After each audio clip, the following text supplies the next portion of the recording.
O filme A Espera de um Milagre, em inglês The Green Mile, foi uma das adaptações cinematográficas mais bem-sucedidas da história do cinema.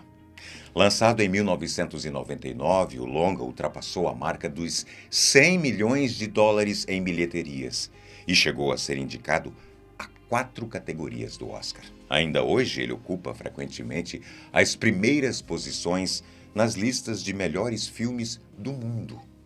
Se você já assistiu a esse filme, você sabe do que eu estou falando.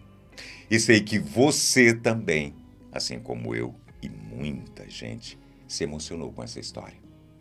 Agora, e se eu te falar que, infelizmente, na vida real, uma história muito, mas muito semelhante à do filme já aconteceu?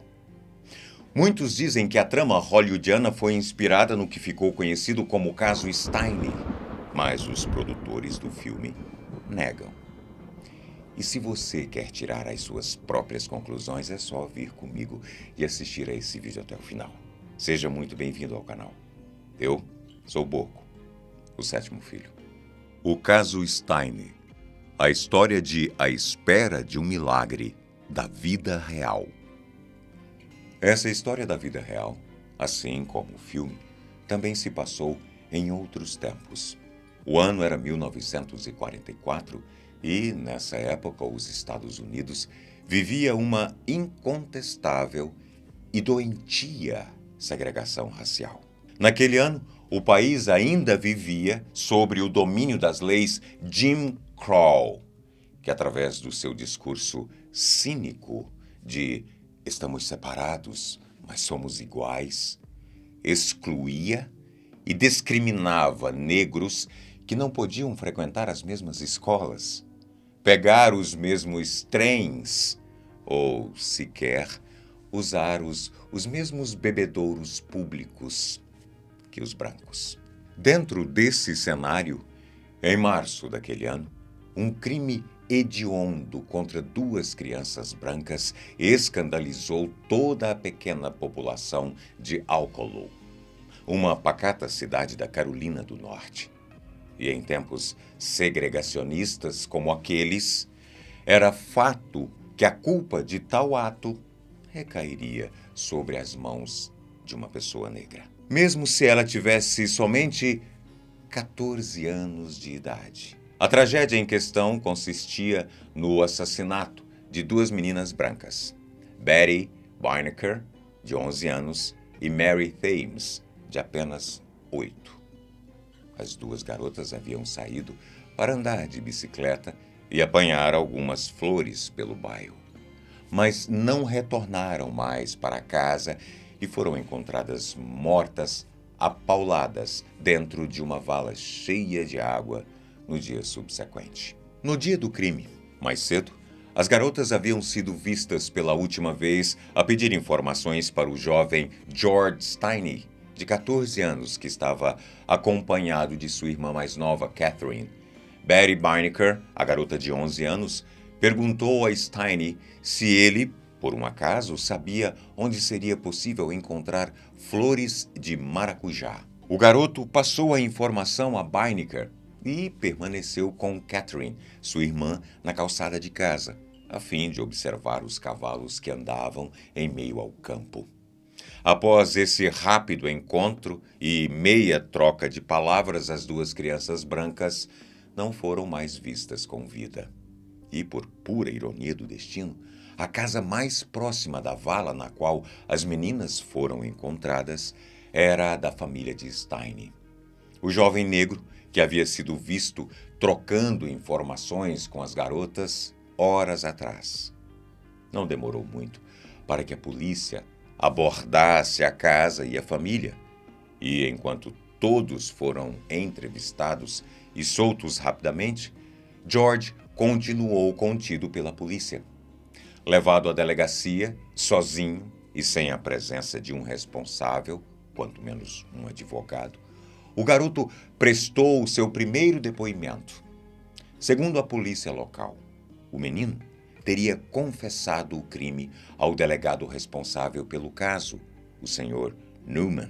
Segundo esta suposta confissão, George Steiny teria admitido que queria ter relações sexuais com Betty, a garota mais velha, e para isso teria matado Mary, a mais nova, que teria tentado atrapalhar os seus planos.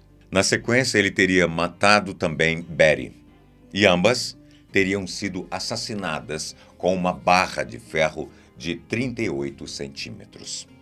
Apesar do delegado do caso ter apresentado uma série de detalhes dessa suposta confissão, nenhum documento escrito, gravado ou registrado foi assinado por Stein, servindo como prova somente as palavras do próprio delegado.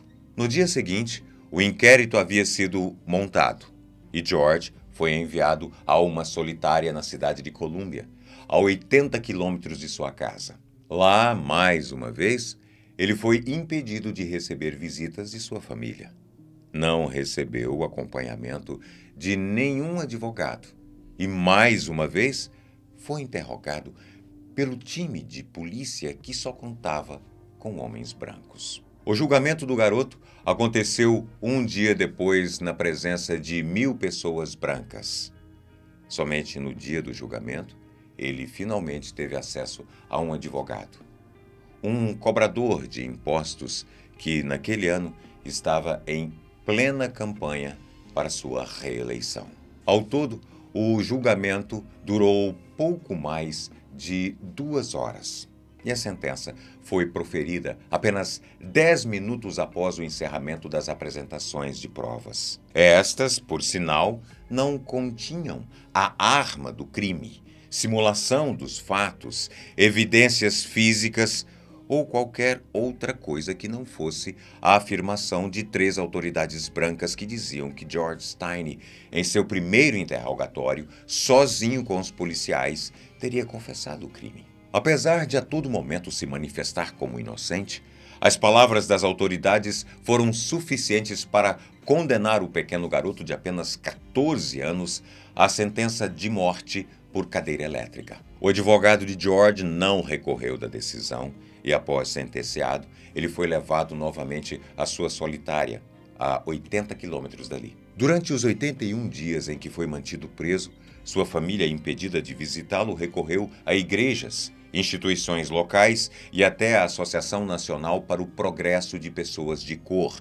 que, por sua vez, os ajudou a enviar uma carta para o governador do estado, na época Olin D. Johnson, que replicou ironicamente a carta, afirmando que não poderia intervir na morte de um estuprador e assassino. No dia 16 de junho de 1944, George Stein, pesando aproximadamente 40 quilos e medindo pouco mais de 1,5 metros, foi executado através de uma descarga de 5.380 volts em sua cabeça. Por ser pequeno demais para a cadeira elétrica, foi preciso que o guarda carcerário colocasse uma lista telefônica em seu assento. George Stein foi a pessoa mais jovem a ser executada em uma cadeira elétrica na história dos Estados Unidos.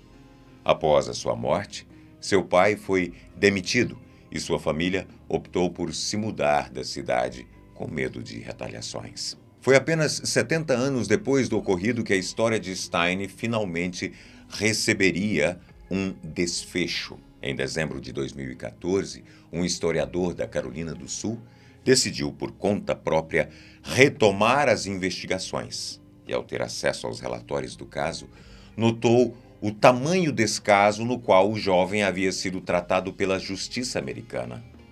Para vocês terem uma ideia do quão manipulado havia sido o julgamento, a barra de ferro que havia sido usada no crime pesava mais de 20 quilos, enquanto George pesava apenas 40.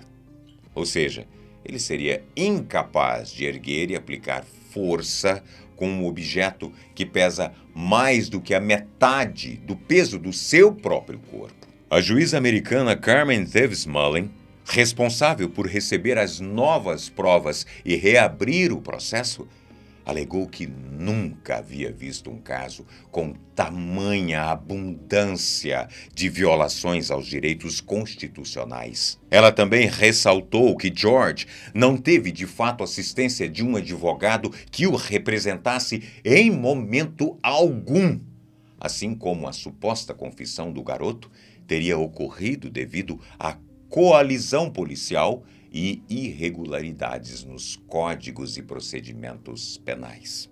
Após 70 anos de sua morte, George Steiny foi considerado inocente. E tanto sua irmã Catherine, que em 2014 contava 70 anos, como o seu irmão mais velho, que contava 80, estavam presentes para ver e ouvir o pequeno George ser inocentado. Bom, se você assistiu ao filme A Espera de um Milagre, com certeza conseguiu perceber as drásticas relações entre esse trágico e desprezível caso da vida real e a ficção. Mas, segundo o autor e diretor do filme, qualquer semelhança entre alguns de seus personagens e a vida real é mera coincidência. E você? Acredita em meras coincidências? Quantos George Steinys precisarão ser executados por aí? Talvez não numa cadeira elétrica. Quem sabe com o joelho no pescoço? Ou uma bala perdida? Talvez o filme realmente não tenha se inspirado nessa história, mas é assustador e triste perceber como esse roteiro sempre, infelizmente, se repete. Hoje eu estou ficando por aqui. E se você gostou desse vídeo, deixe o seu gostei, se inscreva no canal, comente, dê a sua opinião também, que é importante por aqui. Um grande abraço, até a próxima.